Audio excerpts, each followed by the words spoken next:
Welcome everyone, and thank you for joining us for today's webinar. I'm Shay Mann and I will be your moderator. Today's webinar is in listen-only mode, so if you have any questions throughout the event, go ahead and submit those in the Q&A panel on the right side of your screen, and we will answer them during the Q&A session at the end of the presentation. This session will be recorded, and we will email you a link to the recorded version tomorrow. And with that, I'd like to briefly introduce our speakers that we have today. First up, we have Joseph Carson, Chief Security Scientist at Thycotic.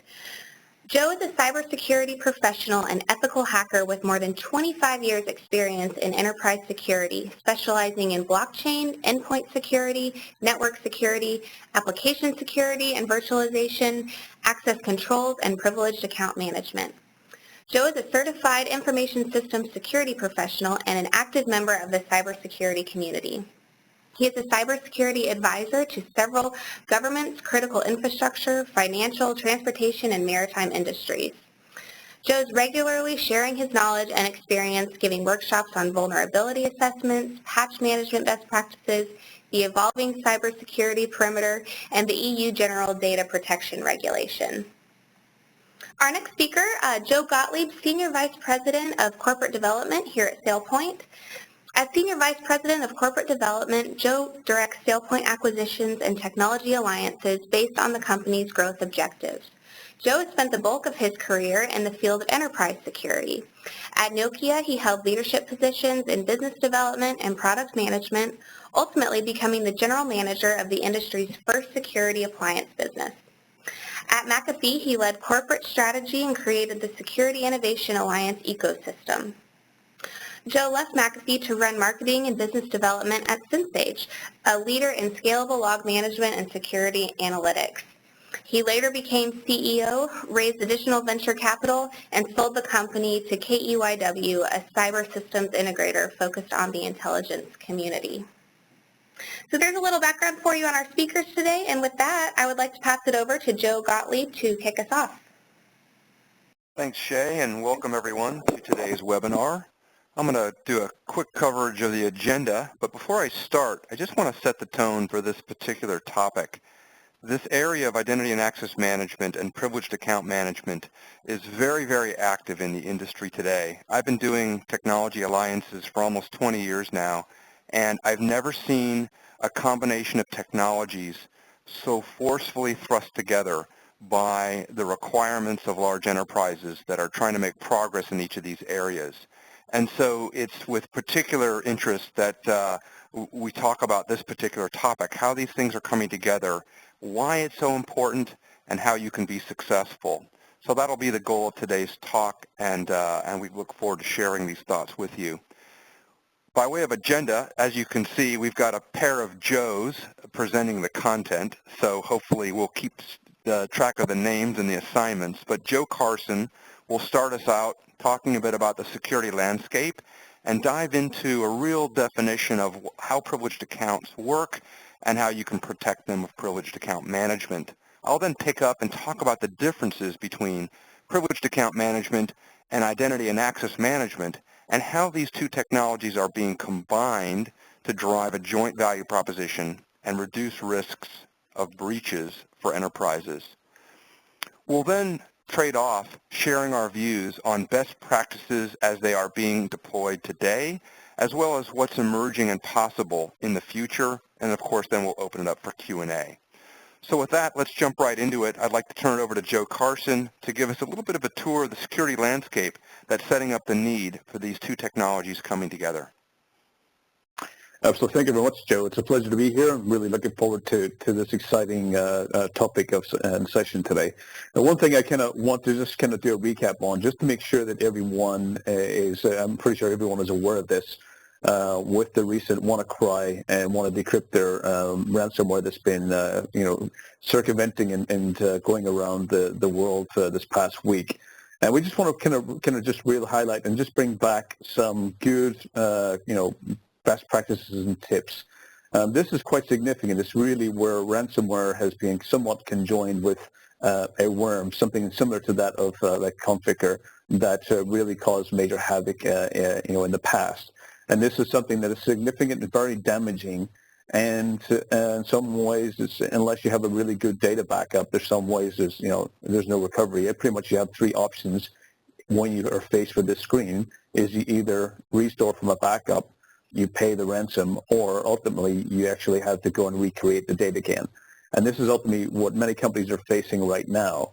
So with this, some of the things I'd like to share is, the top tips to stop ransomware, from, having to go through those ultimately three options. And we really are facing with, ultimately, education and cyber hygiene is definitely one of those areas. Making sure people are aware how to spot things like phishing or malicious email scams that ultimately are leading people to click on these types of malicious files. So it's really important that education and cyber hygiene. And I cannot stress more, backup, and make sure the backup is tested or works. And this is absolutely the way to come back in recovery. Least privilege is another great approach at preventing ransomware. This is really where you're actually making a user having standard privileges and not elevated like a power user or administrator. Least privilege means that any type of time that they click on something malicious and that malicious software requires a little bit of privileges, they're going to see that user access control. They're going to be prompted for additional rights. And this really stops ransomware in its tracks. It stops it from getting the elevation in order to encrypt or damage the system. Privilege account management is also a great way to make sure that these types of malicious software do not laterally move across the network like that of WannaCry. So privilege account management, and this is an area that we're going to really dive into in more detail. Application control is also a really great way at preventing these applications or malware from spreading. Application control is really, there's multiple flavors of it. There's, of course, the blacklisting, which is typically that of what antivirus and anti-malware does. But also whitelisting is another great approach, that being able to look at what is trusted sources and trusted applications before allowing them to get those privileges to do more activities in the systems. And then again, with the recent WannaCry patching and security updates are essential today to making sure that you have deployed those. Of course, sometimes you have to look at where situations like where legacy systems, which WannaCry did impact for the likes of XP and so forth, but making sure that those are more locked down and not as facing to other systems that makes them more compromised. So these are just some good tips to get you, allow you to leave you and make sure that you are either doing one, if not more, of these in your environment to really prevent you from getting impacted from the likes of WannaCry, which has been causing major havoc. So moving on just a little bit more, I'm not going to go into each of these in detail. I just want to highlight probably two here, but it's probably some of the most indicating and most alarming statistics. The first one is that 81% of breaches involve weak or stolen credentials in this past year. And this is up from 63% on the previous year. So this is really showing that weak and stolen credentials is actually one of the main areas of compromise. It has the human element and it also has the system element, that making sure that your credentials are not weak and that when they are stolen, that you have multiple ways to remediate or prevent them from being exploited or used and abused. Another major statistic is the 3 billion records and credentials that were stolen in 2016. This almost represents 1 in every person using the internet. That is quite alarming, that if you have in a single year almost every single person being exploited or being part of a cyber crime, this is something that we need to look at how to remediate and how to reduce the threat of having those records exposed. So these are just some of the areas that, just to recap, that some of the areas that we've seen in 2016 that have significant implications. I think one of the areas that we commonly see, and I sat through many sessions today, I've been at different conferences this past week, and we always see about, locking down the perimeter, locking down the defenses, ensuring that bad actors or external hackers are unable to get access to systems and cause damage, like that we've seen with the recent ransomware. However, one thing we have to remember is that people inside the network who have those trusted access, who have credentials in order to go and change and modify systems, and those users who have actually authenticated and approved access. In this particular case, it shows the damage that can be done. This one had a system administrator who was let go from the company And ultimately, that person, when he was let go, still maintained VPN access to the environment. Access was still available and still accessible, after that person had already left the company, and was able to come back in, and from that access caused $1 million in damage to the company. Of course, going through and that person, of course, being prosecuted and sentenced and doing time, it has a good indication that at least the legal side of things and the law enforcement is working. However, I'm pretty sure that this company would have wanted to prevent the damage from occurring in the first place. One is making sure that you're not in a post-incident scenario where financial has major costs, and also having to go through those legal issues with the damaging impacts that maybe their customers or third parties would have experienced. So this is also significant, is that making sure that those who inside access or who may even get access sprawl do not maintain access that they should no longer have. So one thing I want to highlight is that my background is being ethical hacking and doing a lot of passive assessments. And I want to bring up the point is that when you think about hackers, sometimes you have this kind of thought of Mr. Robots, or you have these media interpretations of what really hackers are looking at. And of course, over the years, we've seen it focused and targeted all its strength in things like financial fraud or financial activities, and also from a nation-state perspective. But I want to bring it down to the real thing that hackers are actually going after, what the real motivation that their activities are exploiting. And this is really about personal information. If we talk about why we've seen stolen credentials being exploited in 2016, if you want to talk about the 3 billion credentials and identities that have been stolen in 2016, it's because it is the prime target by cyber criminals. The reason why is that the more personal identifiable information those hackers can obtain means that ultimately they can actually use those identities to create authentic and real digital footprints, real digital identities that allow them to be abused and sometimes can be used for financial crime, and can sometimes be used for gaining access, or sometimes from being used to exploit more access to other identities by befriending using compromised accounts. So this is the real core information that is being sought after and being used to exploit and being able to use to compromise organizations at many levels. So it's important that these are classified and where possible to make sure that we mitigate and reduce the risks of each of those pieces of information, as well as going through classification. And it's also been the main target of regulatory compliance as well. You may have seen things like these being highlighted in different privacy laws, as well as in the European General Data Protection Regulation in recent months. And ultimately, the main reason to steal those identities and to be able to use that information is to really obtain the access, is to exploit and get that user to hand over the password, to give it to you. The easiest way to exploit a password and to get a password is for that individual to provide it, is to actually type it in and pass it over to you.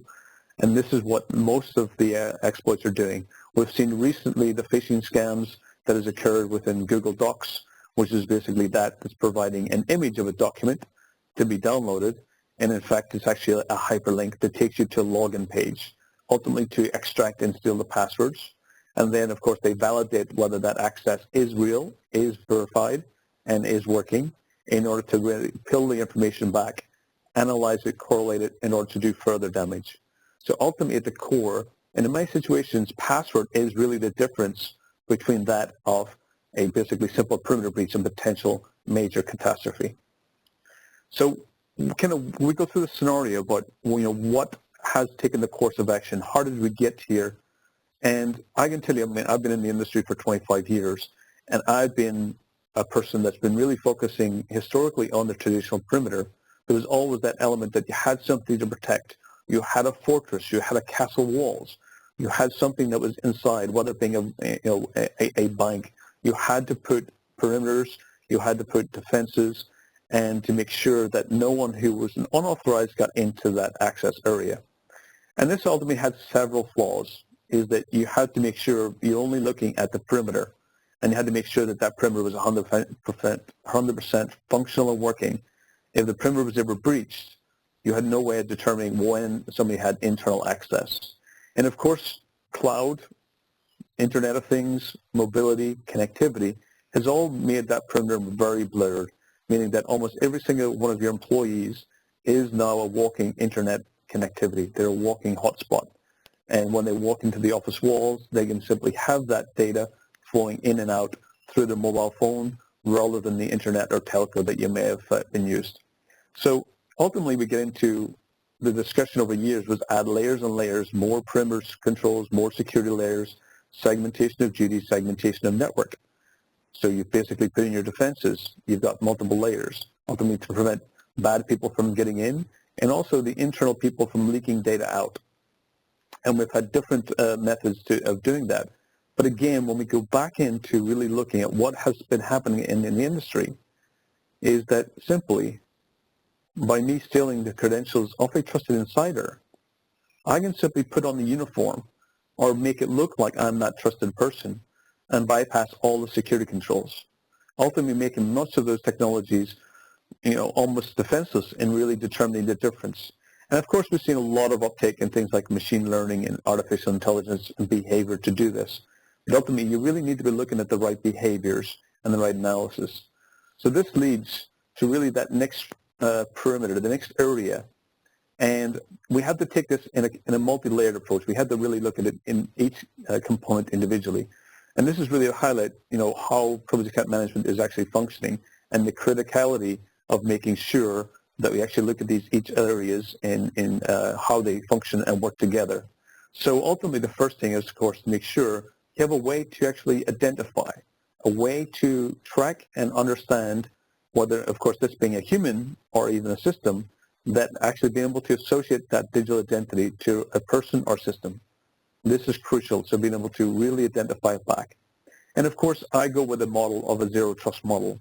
My model is basically make sure that trust is gained. It's basically established. It's never just given. So ultimately in this way that we have some way of what I refer to as this trust level, to establish a trust level, to make sure we can tie that digital identity into our systems. So providing things like multi-factor authentication and different ways to determine a trust level or a state of accepted risk. And then making sure that you put all of those privileged accounts, those access that has sensitive access to whether it being data, systems, sensitive areas of the network, whether access to applications, you have to make sure that those are actually protected and secured within a vault that has either additional levels of security and controls applied to them.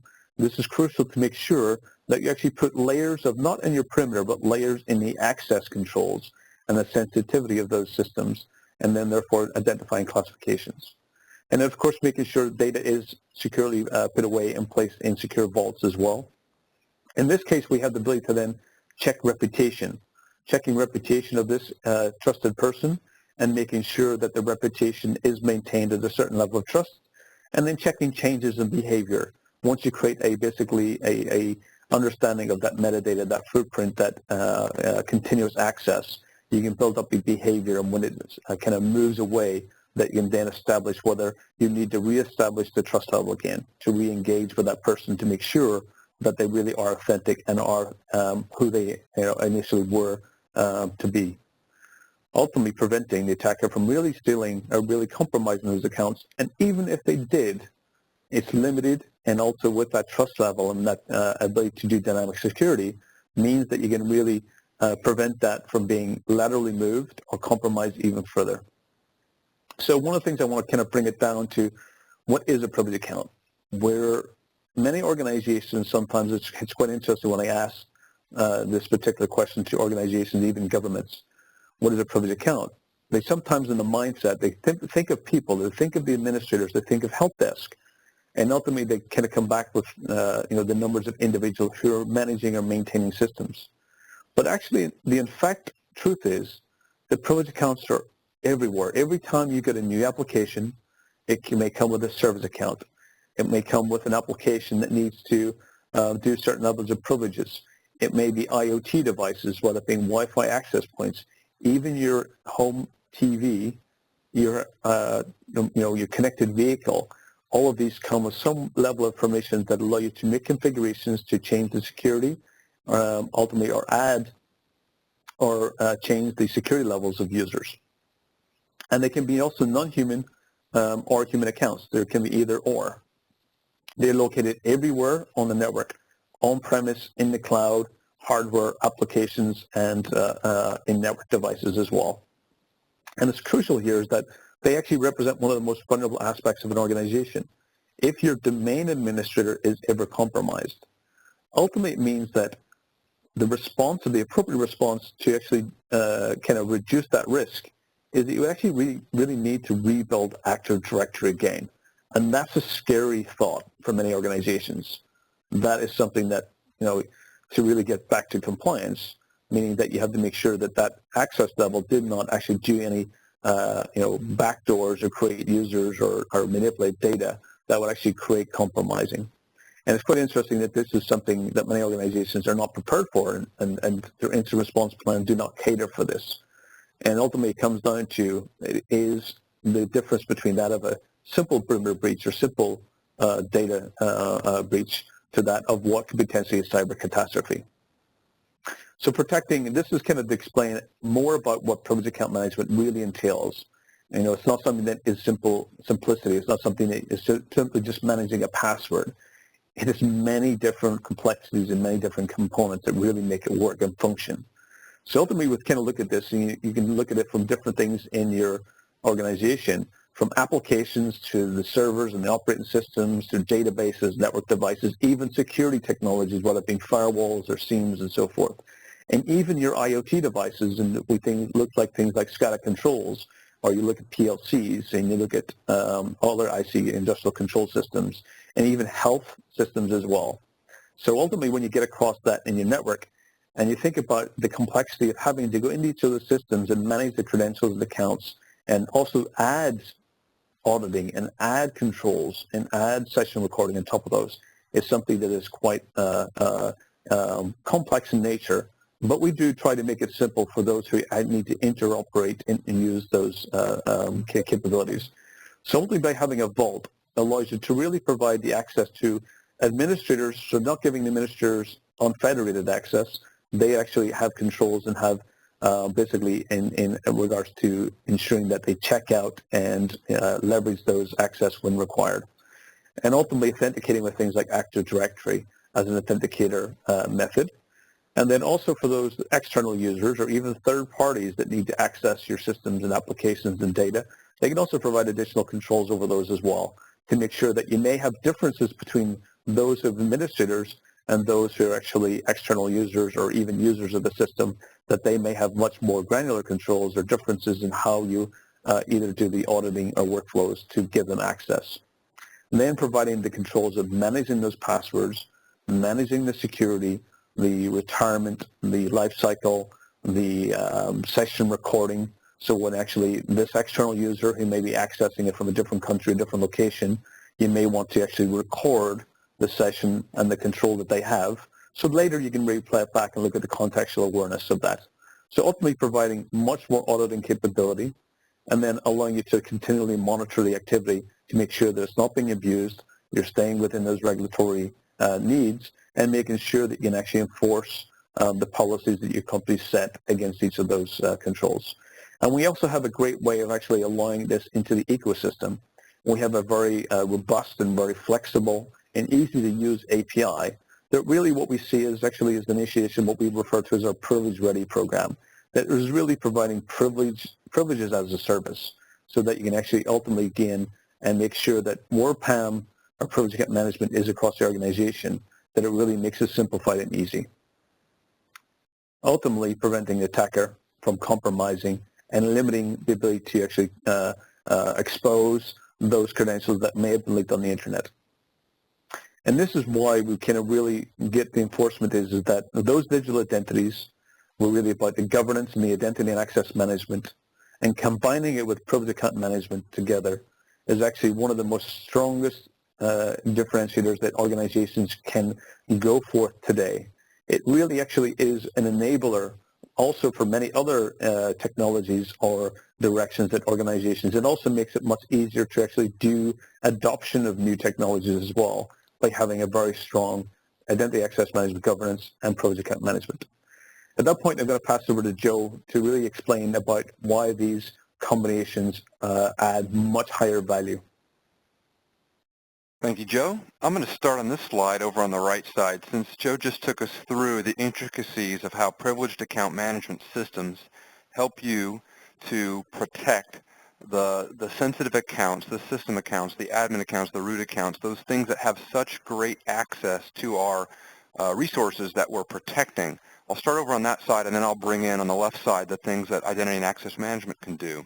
So you see on the right side there, Joe touched on some of these topics, right? Locking down those credentials in a vault, being able to control who has access to those accounts that the vault is now administering, being able to control the session, i.e. being able to end the session if an observed behavior is inappropriate, falls outside the policy.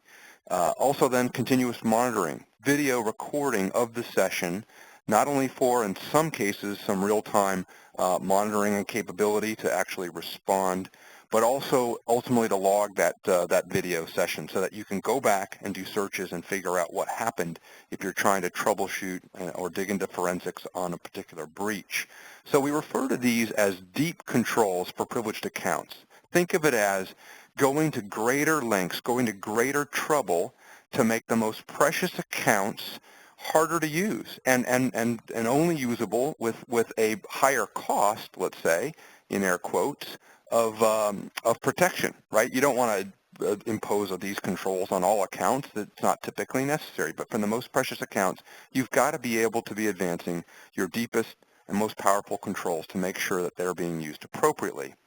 If you flip over to the left side of this chart, we're looking more at broad governance across all accounts, right? And so really what a SailPoint identity governance administration system does is it allows you to manage the vast complexity of not only the routine accounts or least privileged capabilities that you want to share with all users, but then also their specific capabilities and entitlements that are necessary for them to do their jobs, i.e. which special systems they log into, along with the privileged accounts that are being utilized not only by administrators, but also by professional workers or other workers that have access to the most sensitive systems.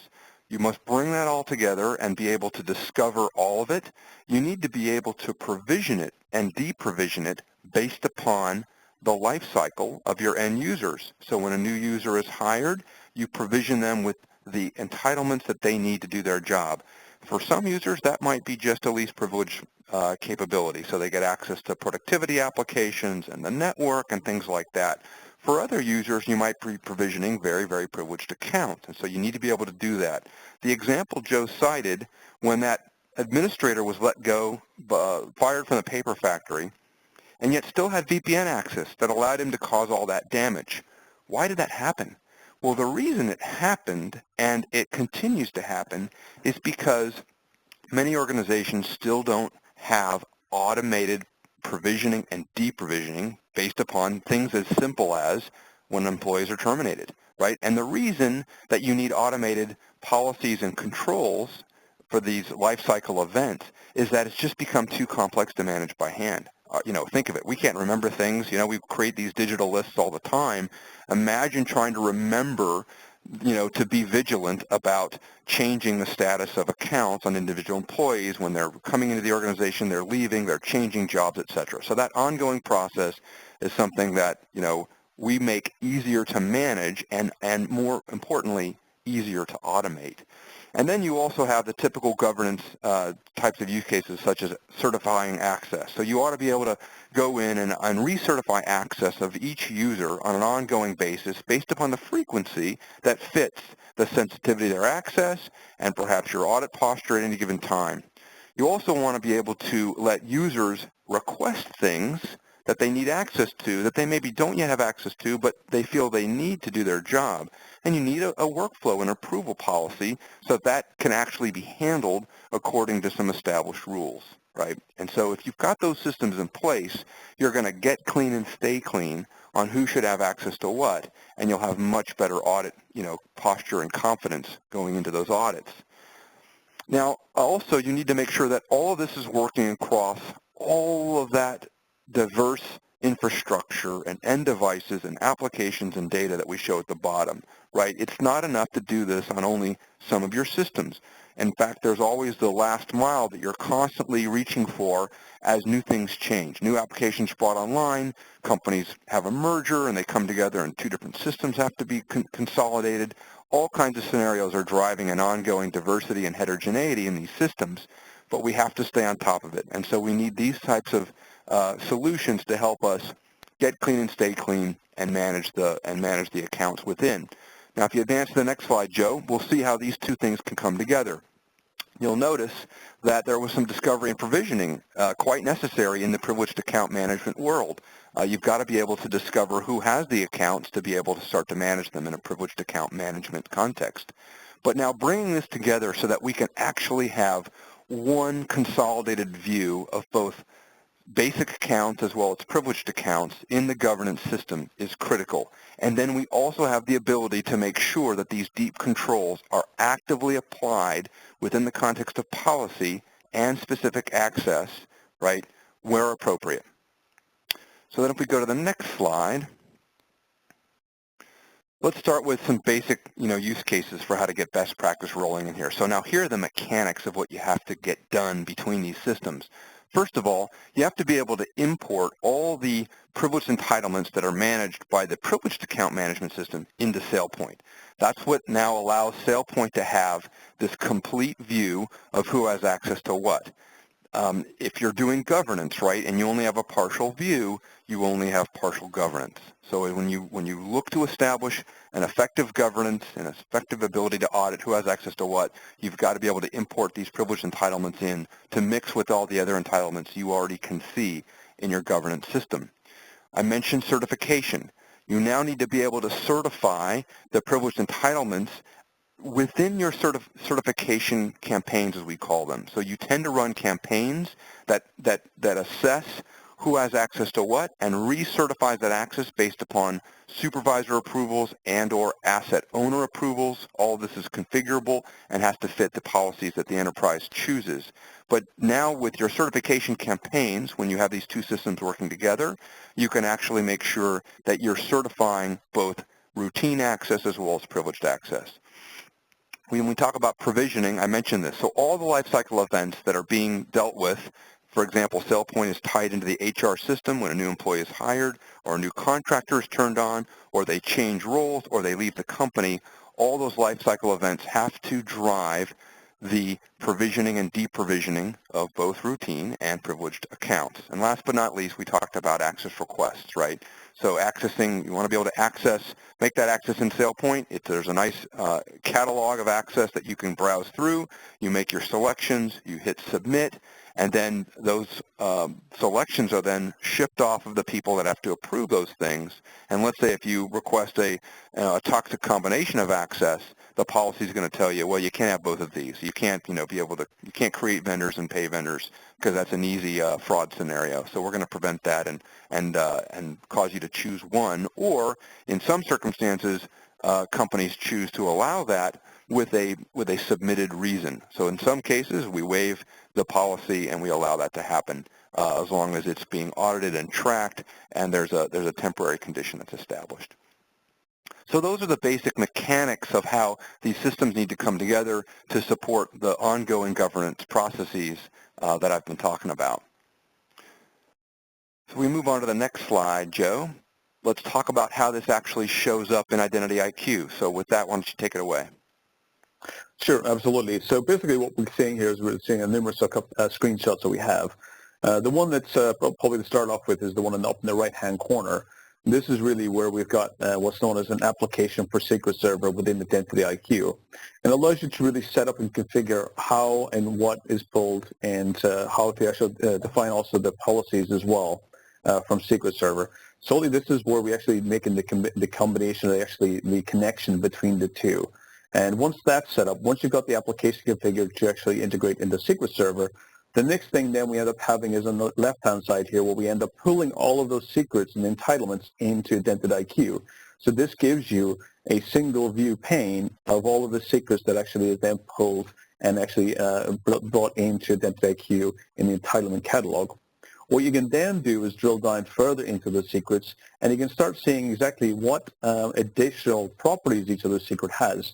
So, for example, as we mentioned, that a secret may have, for example, session recording enabled. It may have forcing additional factor of authentication. It may have a workflow.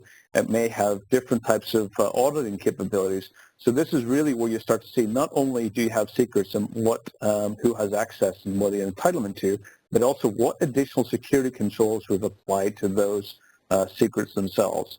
And then also who's been delegated, who may have additional sharing of the secrets as well.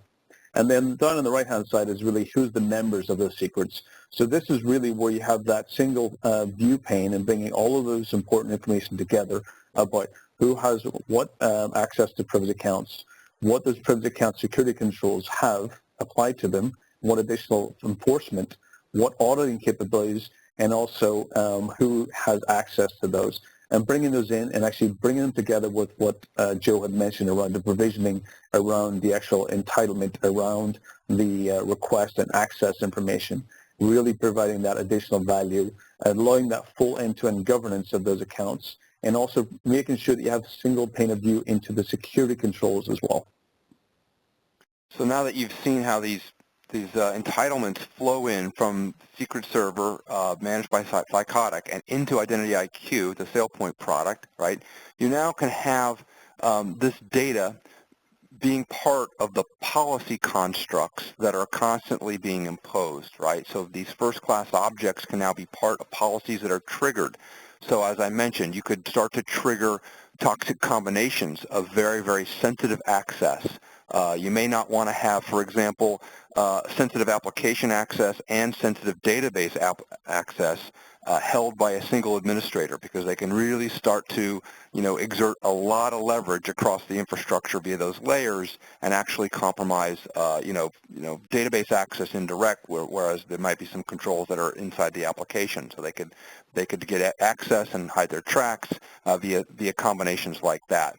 So if we go to the next slide, I want to just paint a picture of how all of this really can come together and provide this complete comprehensive access visibility. So imagine your users, are there on the bottom. I like to think about what we do in identity governance is we serialize every user. So every user has a unique ID, and we are now able to see all of their privileges for that individual user. So we can manage that user, right? We can manage their access on an individual basis. We can look at what groups they're in, and so that we can manage those groups.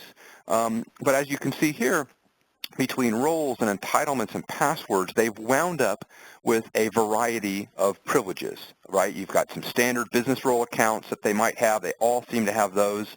You notice here that I've got some named privileged accounts that may have come with very specific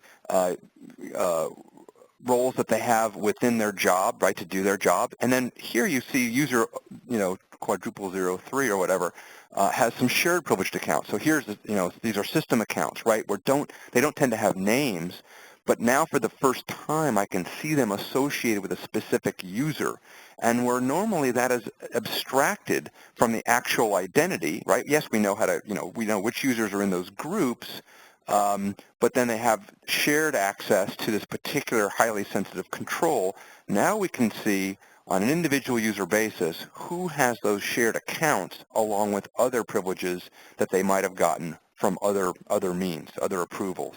And so you can start to see the governance benefit accumulating by your ability to have this comprehensive view and then the ability to act on any combination or any threshold of risk that you might see in your environment. So Joe, just go ahead. Just in addition, just want to comment on that, the shared privilege accounts as well. What's also crucial is that, as you said, you may have access to shared accounts. And one of the great things about pulling those, those secrets into Identity IQ is that we may have actually reduced their security ability to disclose the password or to change the account on the system. So with those shared accounts, they may actually have reduced access from a secret server perspective as well. So it's also great to be able to have that visibility, especially when we're talking about shared accounts. Great point, because those properties would show up and allow you to, when you drill down on the user, you might be checking up on this actual access and determine, wow, I'm glad that I see the extra controls there and maybe some limitations, and maybe that obviates the need for an additional policy because those controls are in place. Or it might shape how the policy is built and applied because you've got those safeguards that are being applied by Secret Server. Great addition. So, if we look more towards the future, and actually this is not a future, this is doable today, but it's being increasingly adopted by our customer base.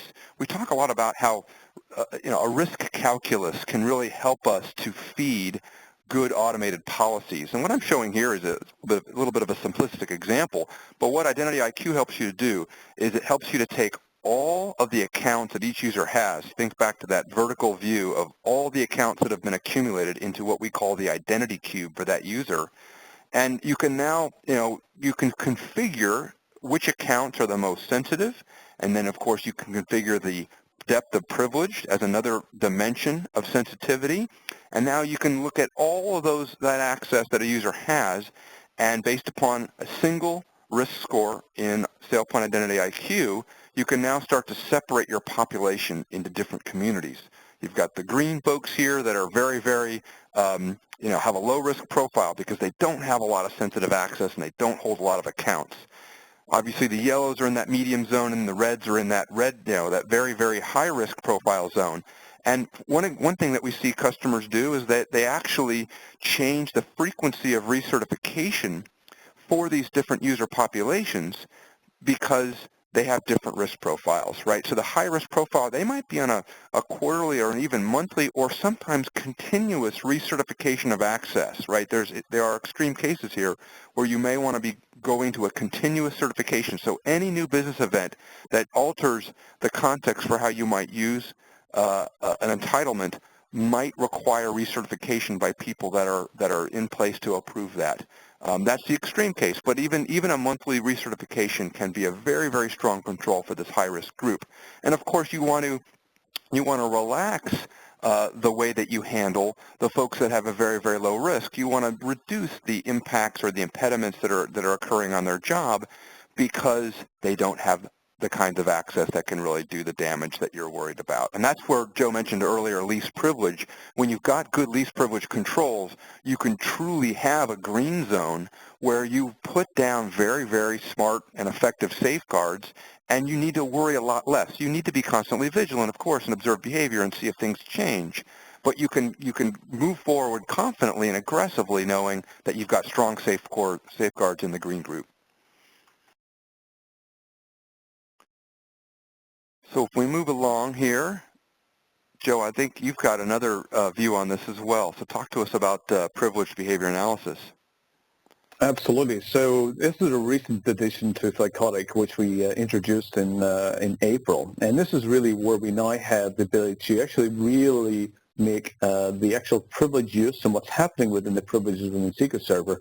We're really able to provide a much more behavior, a much more top level into really to make it what's important, what you need to see, what's the important vital components and uses within those secrets within Secret Server. And this is where we have that analysis. We can start really bubbling up the most vital information that you need to take action, whether it being, to your point, whether you need to recertify or revalidate the need for having those privileges, should they still exist, if they haven't been used in 6 months. And ultimately also the ability to see when they're being used at certain times. You may be interested to see those privileges that's used on the weekends, or those that's out of hours, those that may be having multiple hops. Somebody's going from one system to another and to another. So therefore you can see privilege association or privilege mapping as well. So this is really a vital part to really determine which privilege accounts are actually keeping your business somewhat going in operations, which are the ones that actually people use to do their job, and those ones that may not be used that often. So it's really allowing you to see that transparency. Now, what's important here is not only do we have that clear visibility and bringing it up to the top to give you that analysis, but we're also introducing what we call as dynamic security, is really the ability to say that, well, okay, we now establish a certain level of a baseline, that we now understand that these privileged accounts, this is their normal active use and behavior.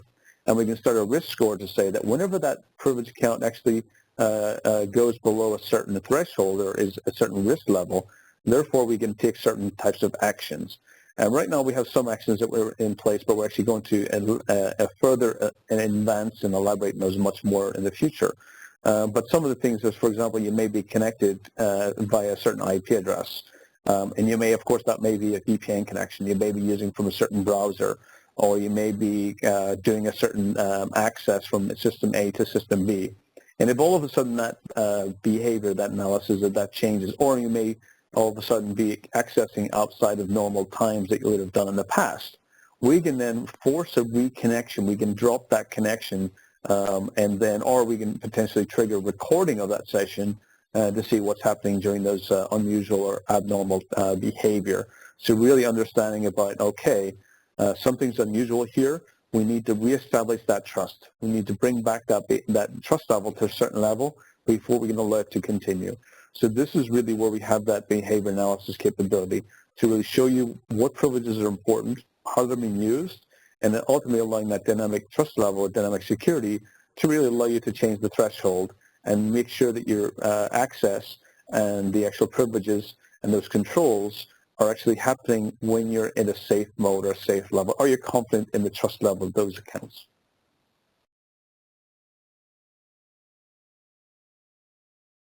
So here we'd like to now zoom out on a broader ecosystem view and talk about how together SailPoint and Thycotic are delivering this identity perimeter security, but so importantly, working with a variety of other vendors that are out there that our enterprise customers are having to integrate and manage as portfolios. You know, it's said that $75 billion is spent per year on security, which is a vast number to contemplate. Many enterprises have more than 100, some more than 200 different security vendors in their environments that are part of an effort to try to thwart, attacks and reduce breach risks.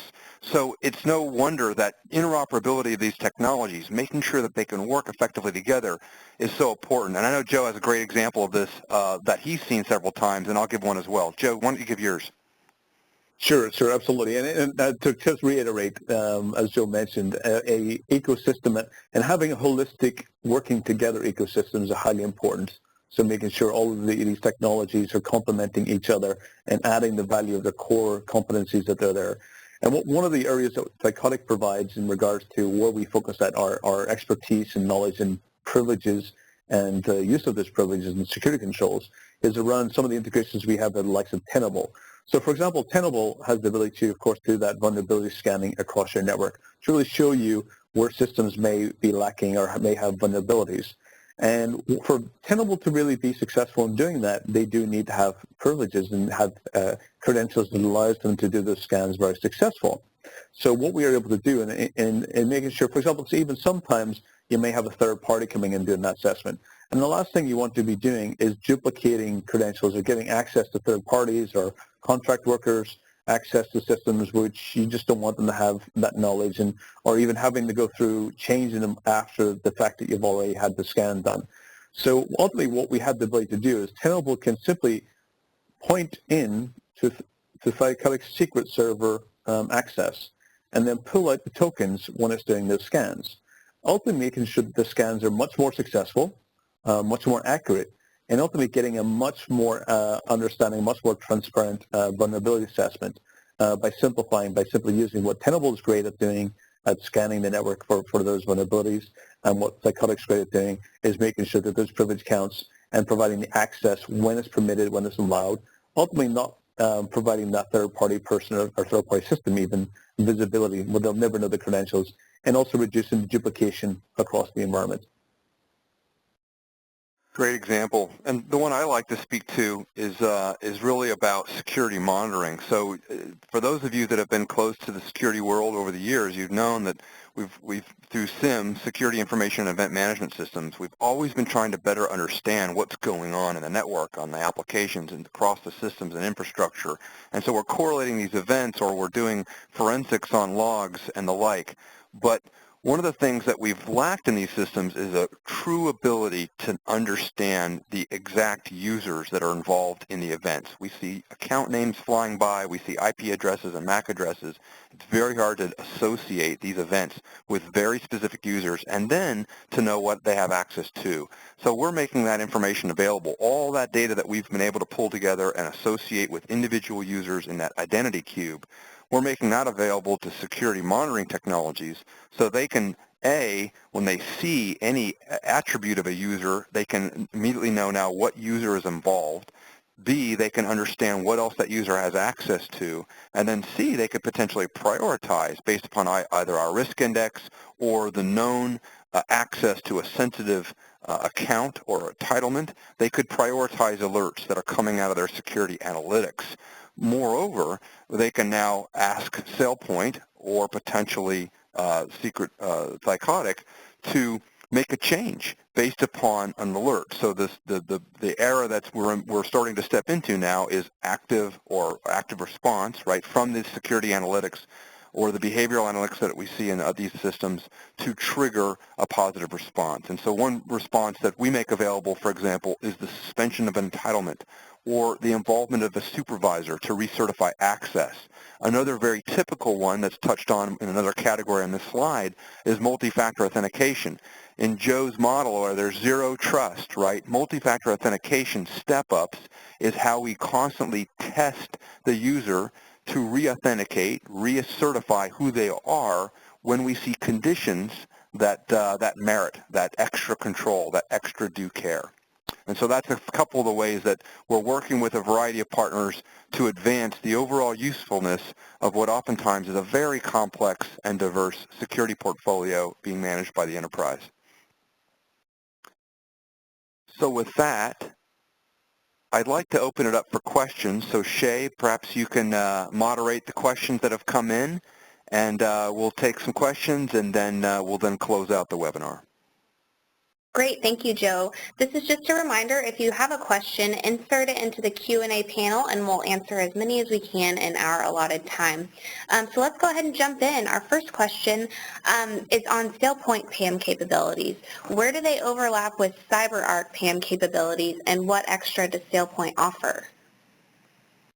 Well, I think you'd find that, as I described, we don't have in particular any specific PAM capabilities today.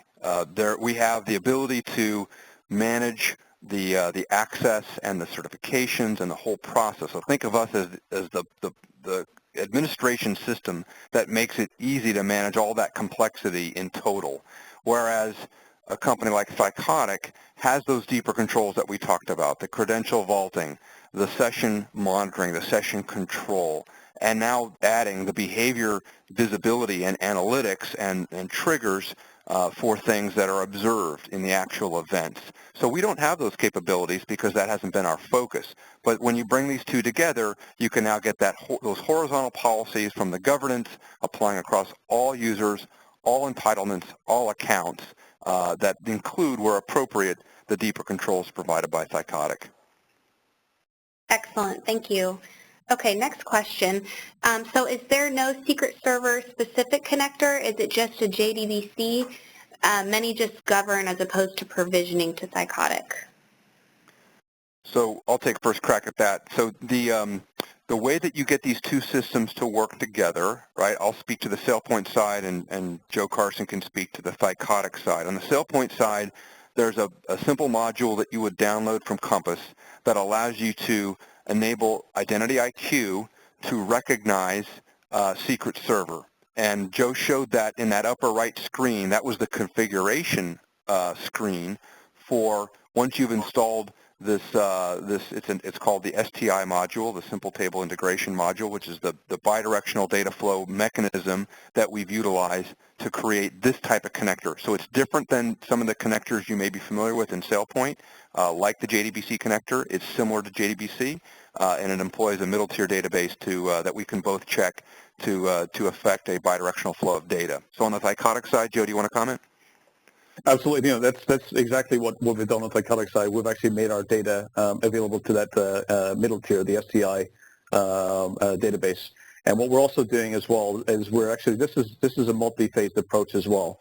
We're actually working on an additional level where we actually do a lot more actions as well. So based on things like where we can pull in discovery as well from SailPoint to WIQ, where we can actually then look at mapping those entitlements within the actual, for example, shared credentials and shared privileges, and also being able to then also set the policies based on the input. So one thing is that in the initial phase is to make sure we have that full transparency and governance and visibility into the security controls that we're doing. And the second phase is really for Secret Server to take action based on the inputs or direction from IDENTITIES as well. So we're continuing furthering what's available. So today it is that STI data sharing, and next we're looking to do much more actionable. And as well as one of the things I highlighted, the behavior portion as well, we'll be looking to also pull in the risk information as well from IDENTITIES to really overlay that with our risk score from the behavior analytics portion. Excellent. Great, thank you.